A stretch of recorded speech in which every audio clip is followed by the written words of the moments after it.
Welcome back, everyone. Today I'm going to be making a command base for my Death Korp of Krieg here with kind of a trench theme. Now, this base could be used also with, of course, WW1 models, or a lot of sci-fi genres are currently using WW1 themes, so I think there's a lot of applications for making this sort of base. So just stick around and you'll see how I made this base. So first things first, I'm going to base it on a 50mm MDF base here, and I'm going to be using just a piece of foam board as kind of the backing for my trench here. And I'm going to have this foam just a little bit bigger than my model because I'm going to be adding some sandbags to the top of my trench once I'm finished. So I'll be using this DOS clay as the earth backing to my trench, and this is just a natural clay that self-hardens. And so just add a little bit of water to it, and it's going to cover the entirety of that foam board that we're using as the body of the trench.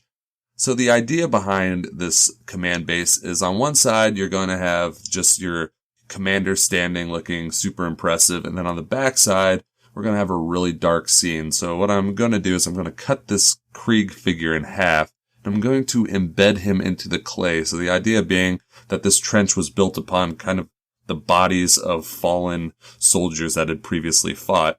And the inspiration for this, if you can call it that, are some horrifying stories that my grandfather would talk about when he would build foxholes on Okinawa and run into the mass graves of Japanese.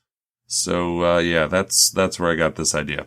But anyways, I'm just going to embed him in there. And so just to make the scene a little grimmer, I'm going to be adding some resin skulls around the back of this trench to just really give you that idea that a lot of death and destruction has happened here. And it fits with the whole, Krieg lore of really sacrificing themselves at any chance for the Emperor. And then I'm just going to take my little putty knife in there and make sure to kind of smooth out any of the rough edges around where I put these objects. And then to give a little bit of interest to this cutaway scene here is to just use my putty tool and cause just little divots into the clay for when I do my dry brushing later. And I'm also going to add a las gun here again to just further emphasize the idea a lot of warfare has happened. And now I want to make some sandbags for the top of my trench, so I'm just going to roll some of that DOS clay into a nice little cylinder here. And then once I'm happy with the thickness, I'm going to press down on it to flatten the top. And then I'm going to take my hobby knife and just cut at it. And when you cut it with the hobby knife, it'll kind of pinch the edges, which will make it look like a sack filled with sand. And once I've gotten a few of these sandbags done, I'm just going to apply it to the top of my base. I like to kind of smooth out also the edges just to make sure it looks realistic. Now, if you want to really go the extra mile, you can put a nice little seam down the middle of these sandbags. I didn't do it here because, well, I kind of forgot. But anyways, so I'm placing it on the top of the trench, and I'm also going to put some barbed wire over the top of it to really finish out the look of this trench. And so now I'm going to be taking some razor wire that I got off eBay that's meant for miniature models, and I'm going to wrap it around the shish kebab skewer just to give it that nice structure that you usually see of the cylindrical razor wire over obstacles. Then I'm just going to take it and kind of stick it into the clay while it's not yet dry and super glue it in there. And I'll also be gluing the razor wire down on top of the sandbags too. So now we're going to start working on the trench work itself by making kind of the wood planks that make up the body of the trench. So here I'm just taking some balsa wood and I'm cutting them pretty thin, and I'm going to be kind of simulating here a bunch of planks running down the center of the trench. I'm kind of making them uneven, making them look really rough, really that they're put in there kind of haphazardly. You don't need to be exact for this. And then I'm just going to glue them down when I have the planks organized the way that I want them.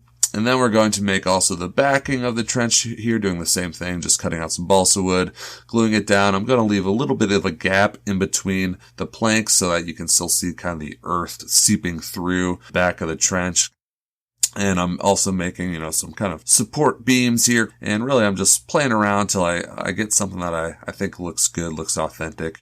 Once I'm finished laying down my balsa wood, I'm just going to go back over with a little bit of that clay. I'm going to wet it down quite a bit to simulate mud in between the wood planks here. So I'm just taking it and using my sculpting tool to just get it right down into the cracks and crevices, just to make it look a little bit more realistic, and also do that on the backing here. get it in between those planks. And when I paint it up, and I'll probably add a little Mod Podge on it to really make it look like some wet mud seeping through the planks here. I think that will give it a nice look.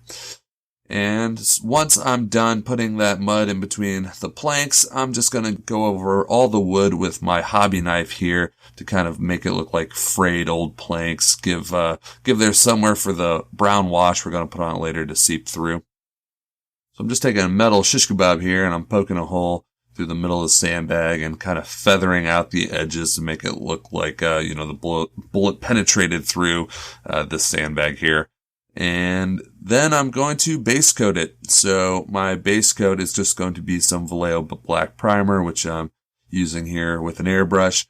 And then I'm also going to zenithal it just to make painting that Death Krieg character in the middle of my wall a little easier. So I'm just going to spray at about a 45-degree angle down with some gray. That'll make my job much easier. And then I'm also going to go ahead and base coat all the mud with some burnt umber here.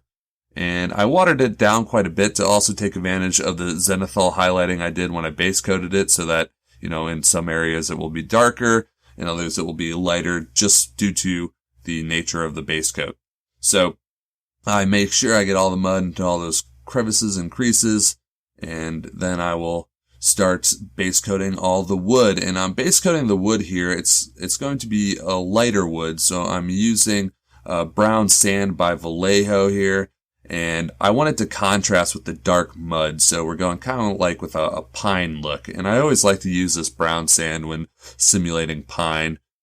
And then I'm going to base coat the sandbags, and I'm doing it here with Vallejo Desert Sand. It's this bright yellow color, but I'm going to go ahead and put a brown wash over it and tone it down here later so it will look a little more realistic.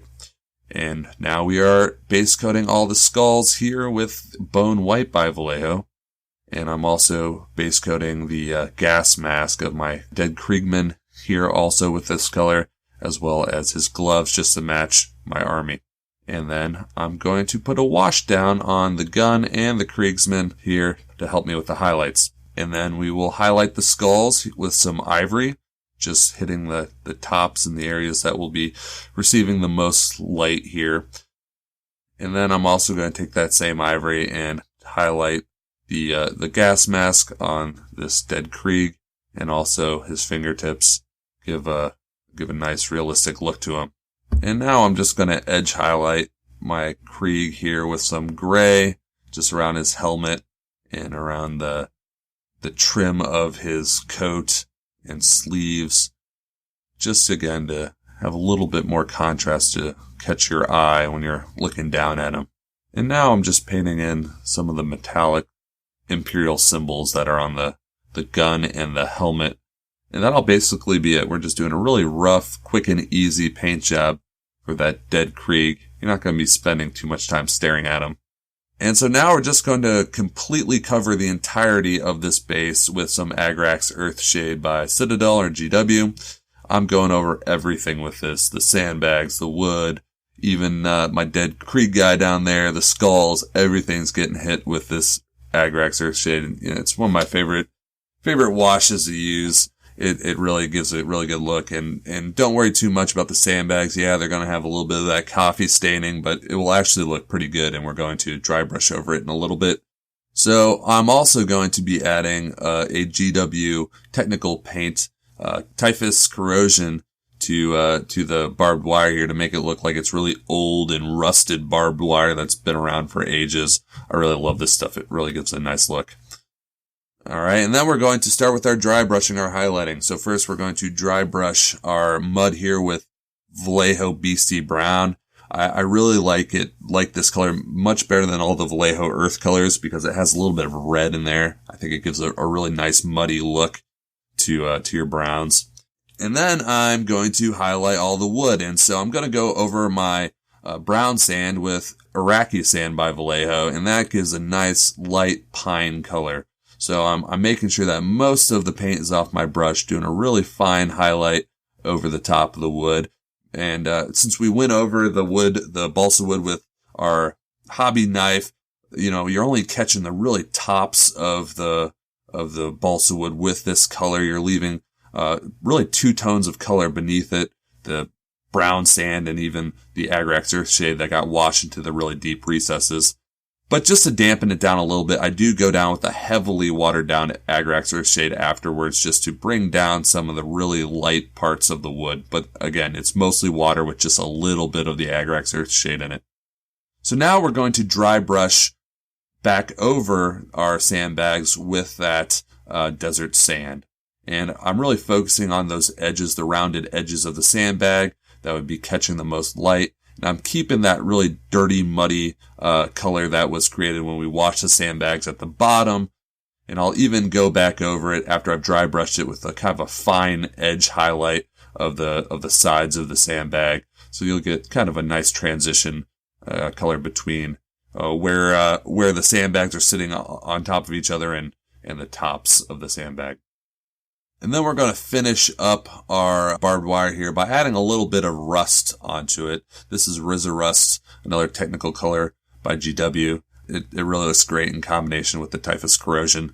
And I'll also put a little bit on the helmet of my Kriegsmen here and on the gun to simulate that they've been there for quite a while. And now we're just ready to base our commander here. So I didn't go through how I painted this guy, but I'm pretty happy with how his paint job turned out. So I'm going to have this guy, at a little bit of an angle standing out on this, what I think is a pretty realistic looking trench base here. I'm really happy with how this turned out. And I really like that it's kind of two scenes here. So you have this really regal looking scene of the commander standing here. And then you have this just dark, depressing scene of all of his dead troops that have once fought on this battleground. I'm pleased with it. Hopefully you enjoyed it. And, if you're making a Krieg army or even a World War I or a World War II army, you could maybe use some of the techniques I used here.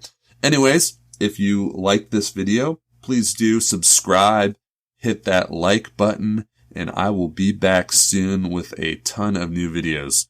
Take care.